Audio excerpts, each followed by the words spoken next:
Magandang morning oras Eastern Samar at nandito na naman tayo sa alam niyo na kung nasaan tayo. Nandito tayo sa Oras Boat Terminal.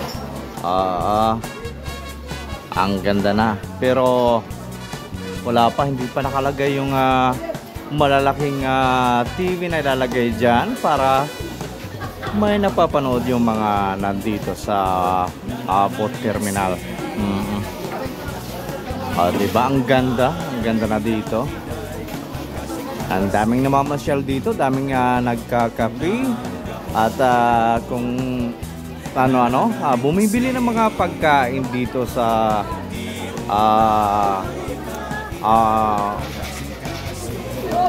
dito sa mga kapihan. Ayan yung mga pala nila, yung mga prutas dito, naubos na yung iba. At nandito yung natira na lang ay ayan yung burger. Ayan yung ito, bawal banggitin yan. Ito naman mayroong Iraid Kabilang Hoy. Kung gusto mong magkape, punta ka na dito dahil dito ang daming mga kapihan. Ayan. At nandito naman yung waffle ni Pagay. Ayan. Nagluluto na naman sila. Tuloy-tuloy na naman yung luto nila ng waffle. Ayan si Pagay, yung parating hinahanap. Maraming mga marami ng fans si Pagay. Yung mga galing Metro Manila. Nako, pag pumunta dito, hinahanap talaga si Pagay. Ayan.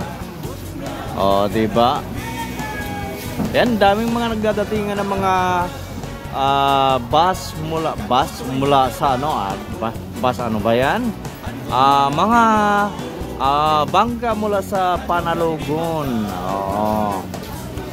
Ayan, yung mga dati yung mga sabi nila, taga doon sa ilog, mga taga ilog dati ang tawag nila, mga taga, ayun, huwag na natin banggitin yan dahil medyo discriminatory. Kaya ang tawag doon ngayon, mga taga Panalogon.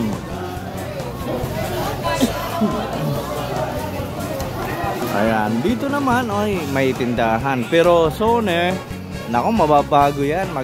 Ibang hitsuran yan dito.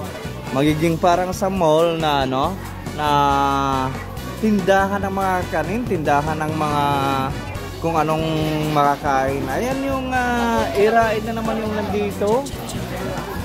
Ano to? Ayan, may kutsinta. Dito naman, nandito ang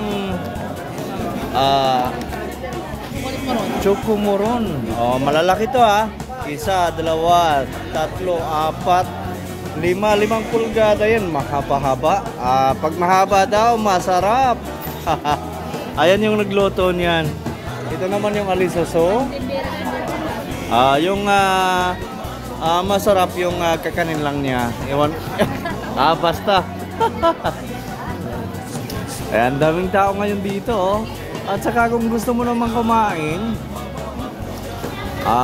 nandito may kainan naman dito.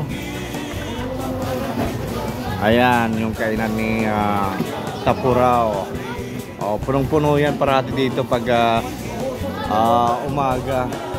Naubos daw yung kanin nila.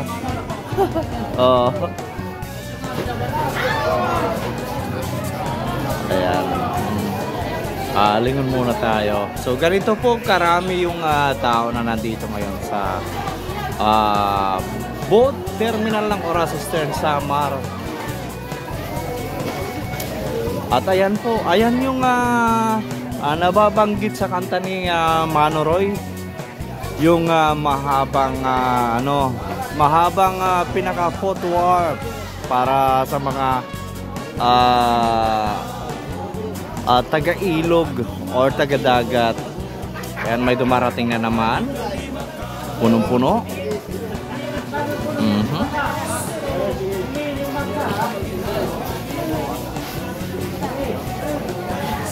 Yan, at maraming salamat mula dito sa bayan ng Oras Eastern Samar.